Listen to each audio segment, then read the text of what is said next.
በ2019 በጀት ዓመት 12 አዳዲስ ኩባንያዎች በሰነደ መዋዕለ ንዋይ ገበያ በይፋ ይመዘገባሉ ተብሎ እንደሚጠበቅ የኢትዮጵያ ሰነደ መዋዕለ ንዋዮች ገበያ አስታውቋል።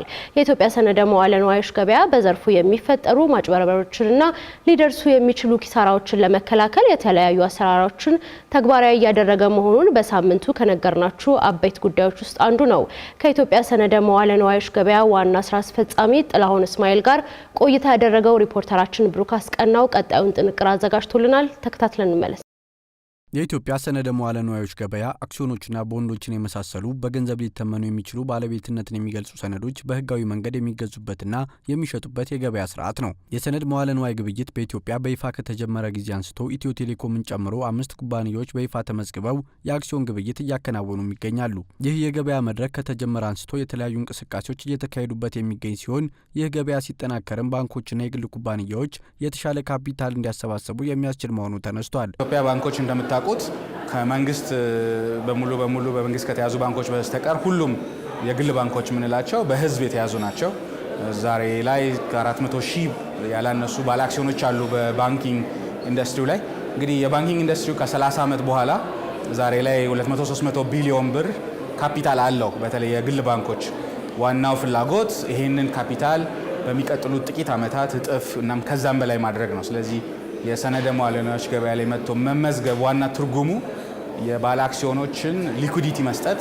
ያ ማለት አንድ ባለ አክሲዮን በማንኛውም ጊዜ አክሲዮኑን በተሻለ ዋጋ መሸጥ እንዲችል ማድረግ ከቻልን ይሄው ባንክ በተመሳሳይ በሌላ ወቅት ካፒታል በሚያሰባስብበት ጊዜ እነዚሁ ባለ አክሲዮኖች ተነሳሽነት ይኖራቸዋል። በሌላ በኩል ደግሞ የሰነድ መዋዕለ ንዋይ ግብይት ግለሰቦች ከአንድ አክሲዮን ጀምሮ እንደየአቅማቸው የተለያዩ ድርጅቶች ባለቤት እንዲሆኑ በር የሚከፍትና በአክሲዮን ገበያው ተሳትፎ እንዲያደርጉ የሚያስችል መሆኑ ነው የተጠቆመው። ማንኛውም ኢትዮጵያዊ ከአንድ ሼር ከአንድ አክሲዮን ጀምሮ እንዲገባይ ማስቻል ነው። ይሄ ቀደም ብሎ ለብዙ ሰዎች ከባድ የነበረ ጉዳይ ነው። በአንዳንድ ፋይናንስ ተቋማት ላይ ከ100 ሼር ከ1000 ሼር በታች መገበያየት አይቻልም የሚል ሚኒመም ሪኳርመንቶች ዝቅተኛ ኢንቨስትመንት ሪኳርመንቶች ስለነበሩ ብዙ ኢትዮጵያውያን ወደ አክሲዮን ወደ መግዛት አይመጡ ነበር። ገበያው ላይ ግን ከአንድ አክሲዮን ጀምሮ መገበያየት ይቻላል። ሆኖም ኢንዱስትሪው በሀገሪቱ አዲስና ያልተለመደ ከመሆኑ ጋር ተያይዞ በዜጎች ዘንድ ከባድና ውስብስብ አድርጎ የማሰብ አረዳድ መኖሩን የሚጠቁሙት የኢትዮጵያ ሰነደ መዋዕለ ንዋይ ገበያ ስራ አስፈጻሚ ጥላሁን እስማኤል ተቋሙ ይህን ለመቀየር ለህብረተሰቡ ግንዛቤ መፍጠር ተግባራት እያከናወኑ እንደሚገኝም ገልጸዋል። በተለምዶ ይሄ ዘርፍ በተለይ ስለ ስቶክ ማርኬት ስናስብ በጣም ኮምፕሌክስ የሆነ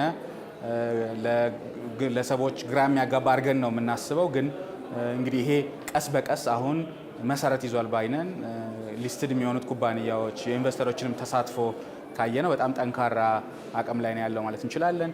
ብዙ የግንዛቤ ማስጨበጫ ስራዎች ይሰራሉ፣ የስልጠና ስራዎች ይሰራሉ። የሴክስ በአቅሙ ለምሳሌ የዲጂታል አካዳሚያችን ላይ ከ21 ሺህ በላይ ተማሪዎች እስከ 10 እስከ 12 የሚደርሱ ሞጁሎችን ካሉበት ሆነው ሲማሩ ሰርቲፊኬት ሲወስዱ ነበር። እንዲሁም ነዋይ የተባለ መተግበሪያ በስራ ላይ በመዋል ተገበያዮች በአካል መገኘት ሳያስፈልጋቸው ካሉበት ሆነው ገበያውን እንዲከታተሉ ኢንቨስት እንዲያደርጉና እንዲገበያዩ ማስቻሉ ዜጎች ኢንዱስትሪውን እንዲረዱትና በዘርፉ ያሉ ውስብስብ ጉዳዮች እንዲቀሉ ማድረጉም ተጠቁሟል። ታዲያ በዚህ የግብይት ሂደት የሚፈጠሩ ማጭበርበሮችንና ሊደርሱ የሚችሉ ኪሳራዎችን ለመከላከል የኢትዮጵያ ሰነደ መዋዕለ ንዋይ ገበያ የተለያዩ የቁጥጥርና ክትትል ስራዎች እየሰራ እንደሚገኝም የገበያው ዋና ስራ አስፈጻሚ ነግረውናል።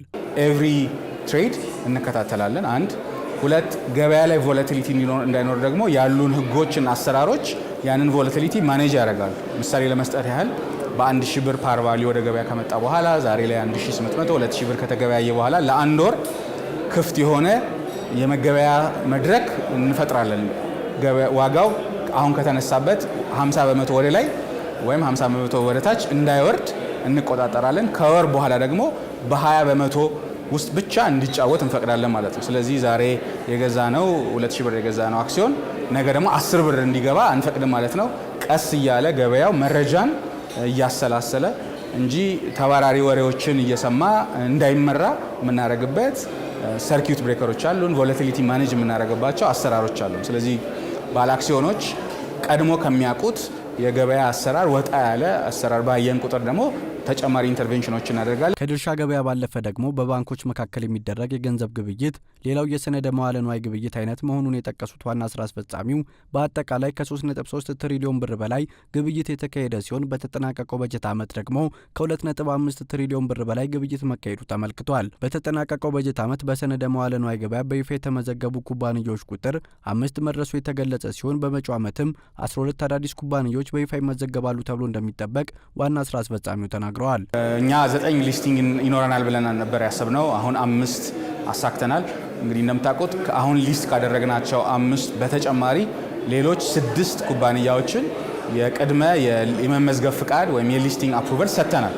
እንደምታውቋቸው በፕሮስፔክተሶቻቸው ላይ ሌሎች 6 የፋይናንስና የፋይናንስ ውጭ ያሉ ተቋማት አሉ። የሬጅስትሬሽን ስራቸውን እየሰሩ ስለነበረ ከደግዛም ደግሞ ካፒታል የማሰባሰብ ስራቸውን እየሰሩ ስለነበር ጥቂቶቹ ዘግይተዋል። ግን የሚቀጥለውን ዓመት አሁን ካሉን ቀሪ 6 ሊስቲንጎች በተጨማሪ ሌሎች 6 አዳዲስ ሊስቲንግ ኮሚትመንቶች አሉን። እነዚህ እቅድ ሳይሆኑ ወይም የተስፋ ፕላን ሳይሆኑ ሊስት የማድረግ ፍላጎት ወደ ኤክስቼንጁ የመጡ ናቸው። ስለዚህ በሚቀጥለው ዓመት ደግሞ ጠንክረን ከሰራን ከዓመቱ መጀመሪያ ጀምሮ ወደ 12 ሊስቲንጎች ይኖሩናል ብለን እናስባለን። እንዲሁም በቀጣይ የተቋሙ ውጥን አብዛኞቹ ባንኮች፣ ኢንሹራንስ ተቋማት፣ ማይክሮ ፋይናንስ ተቋማትና እንደ አክሲዮን የተደራጁ የግል ድርጅቶች ወደ ገበያው እንዲመጡ መሆኑን ያመለከቱት ዋና ስራ አስፈጻሚው ለዚህም 2 አይነት የገበያ መድረኮች መኖራቸውን አብራርተዋል። ጠንከር ያሉ ተቋማት ሊስት የሚያደርጉበት ዋና ገበያ አለን።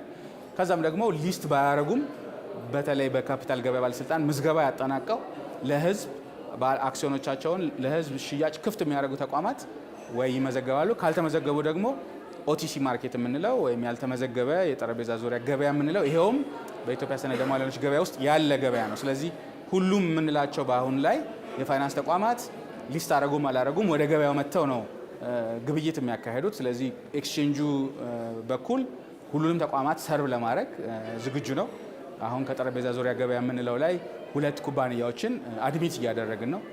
በሰነደ መዋዕለ ንዋይ ገበያ በይፋ ከተመዘገቡ ኩባንያዎች ውስጥ አንዱ የሆነው ኢትዮ ቴሌኮም ድርሻውን ለዜጎች ለመሸጥ ባወጣው አክሲዮን ገበያ የአንድ አክሲዮን ዋጋ ከነበረበት 300 ብር ወደ 852 ብር ከፍ ማለቱም የኩባንያው ዋና ስራ አስፈጻሚዋ ፍሬሕይወት ታምሩ በዚሁ በተገባደደው ሳምንት ተናግረዋል። ልክ እንደ ኢትዮ ቴሌኮም የሌሎች ኩባንያዎች አክሲዮኖችን በገበያው በማሻሻጥ በቅርብ ዓመታት ውስጥ ዘርፉን ለማሳደግ እየተሰራ መሆኑ የተነገረ ሲሆን አብዛኛውን የጥሬ ገንዘብ ፍሰት ወደ አንድ ማዕከል እንዲመጣ ማድረግ የሚያስችል መሆኑም ተጠቁሟል።